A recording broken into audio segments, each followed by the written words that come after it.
Bienvenidos a este último módulo como tal del curso que han estado tomando durante estas últimas semanas, estos meses. Me presento, me llamo Iván Castillo Estrada. Brevemente les comento un poquito de mi trayectoria. Yo estudié la licenciatura en Derecho en la Universidad Iberoamericana, ahí mismo el posgrado en Control Constitucional y la maestría en Derechos Humanos. Desde hace 14 años doy clases en esa misma universidad sobre argumentación jurídica y Derecho Procesal Constitucional. En el ámbito profesional me he desempeñado como secretario de Estudio y Cuenta en tribunales colegiados de circuito, en la Sala Superior del Tribunal Electoral, donde también fui secretario particular del magistrado Leonel Castillo.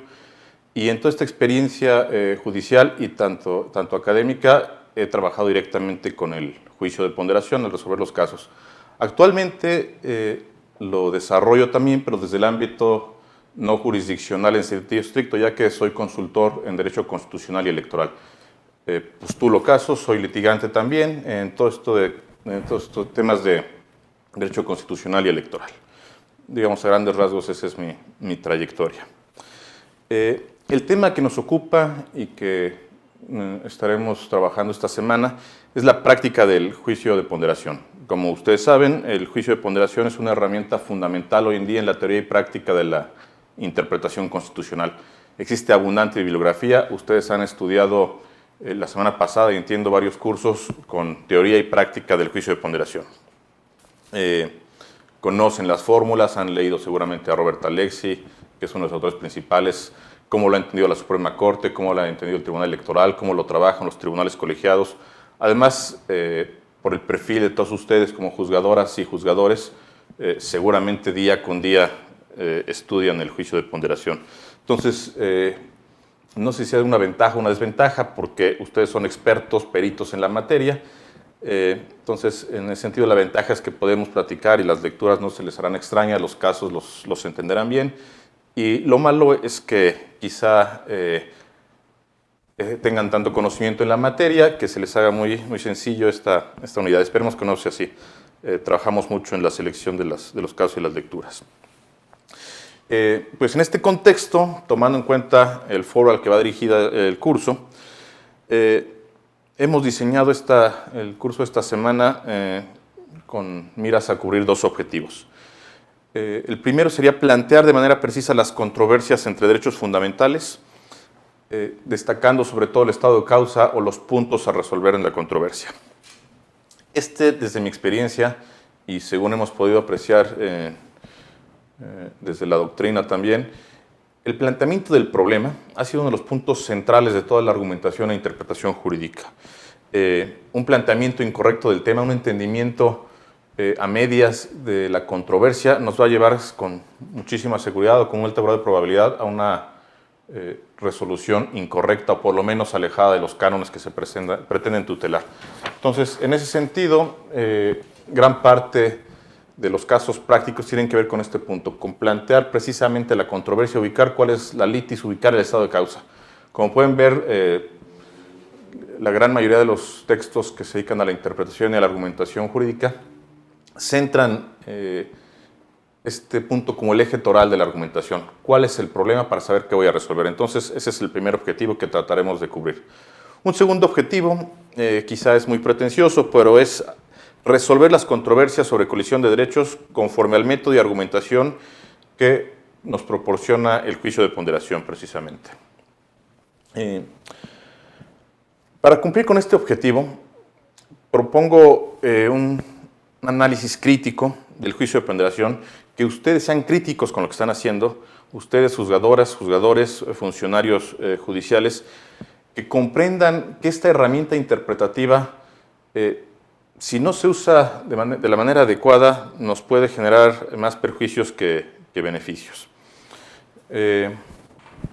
Como seguramente han visto también, así como hay gran parte de la doctrina que se apoya en el desarrollo del juicio de ponderación, una cantidad importante y seria de autores critican el juicio de ponderación, sobre todo por este alto grado de subjetividad o poca objetividad, digamos, que proporciona este juicio de ponderación.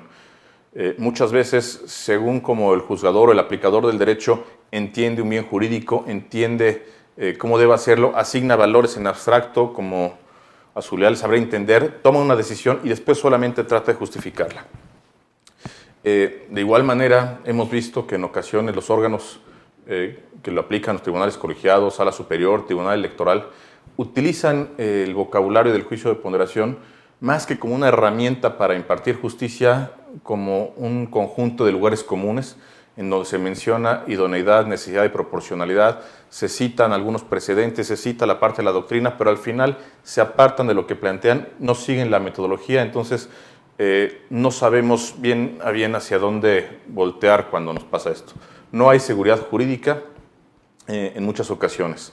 Otro punto es importante también, que comprendamos cuándo debemos aplicar el juicio de ponderación y cuándo no debemos aplicarlo o cuándo no es la herramienta idónea.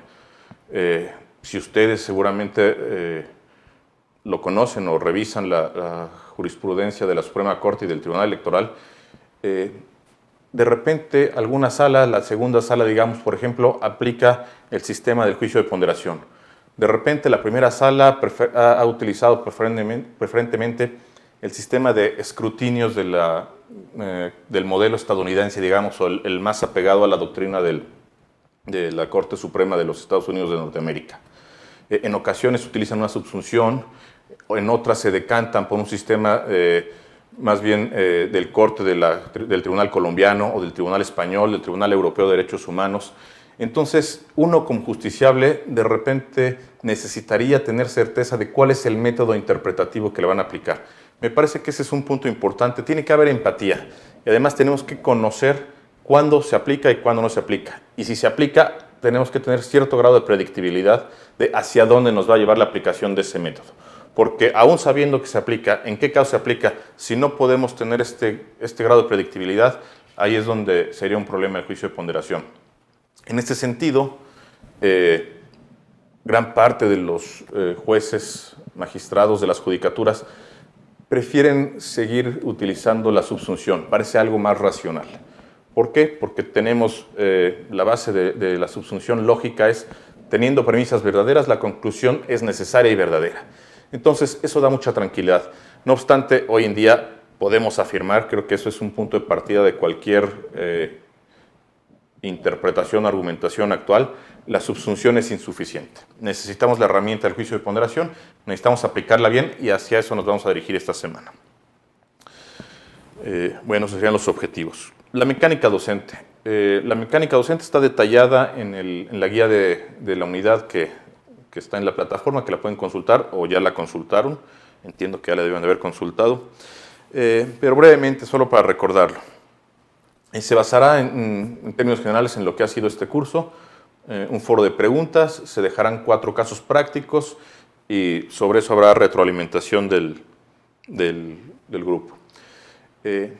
Por otro lado, también entiendo que no es el curso lo único que hacen en todo el día, no están pegados a la computadora esperando a ver a qué hora suben los casos, las preguntas, sino que trabajan y tienen mucho trabajo.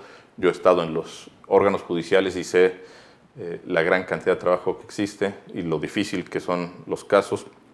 Entonces, en este sentido, he dedicado gran parte del tiempo para preparar este curso esta semana para tener 2 características en el material que propongo.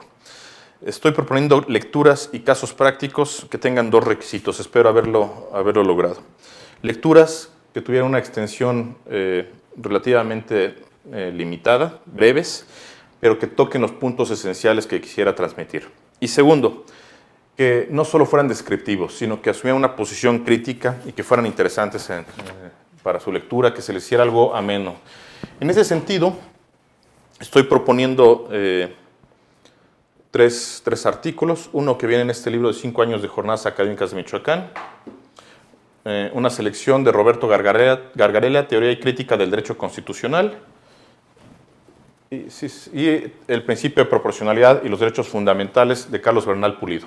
En la guía de estudios viene la selección que hice de estas lecturas. Cuando las hagan, o si ya las hicieron, se verán que esta selección es para entender el juicio de ponderación desde un punto de vista crítico. Por último, el viernes será la conferencia de clausura. Ahí quien la dictará será el maestro Joel Reyes, que es el autor de la primera lectura que estoy dejando, desde la Casa de la Cultura Jurídica en Cancún. El tema o el título de la conferencia de clausura es Exigencias en la aplicación del juicio de ponderación. En esta conferencia de conclusión se pretende sintetizar lo que se ha visto y en ese momento, para el viernes, tendremos ya el resultado de la semana de trabajo, tendremos las dudas, las críticas, los puntos que costaron trabajo, los que tuvimos éxito, para tratar de abordarlos también en la conferencia. Un punto importante que está en la guía de la unidad, y espero que lo podamos utilizar como una buena herramienta. Yo estaré a disposición, estoy proponiendo que de 10 de la mañana a 1 de la tarde ustedes hagan llegar todas las dudas que tengan sobre el planteamiento del caso, sobre el juicio de ponderación, no solo incluso sobre los casos que estamos viendo o sobre las lecturas que estoy proponiendo.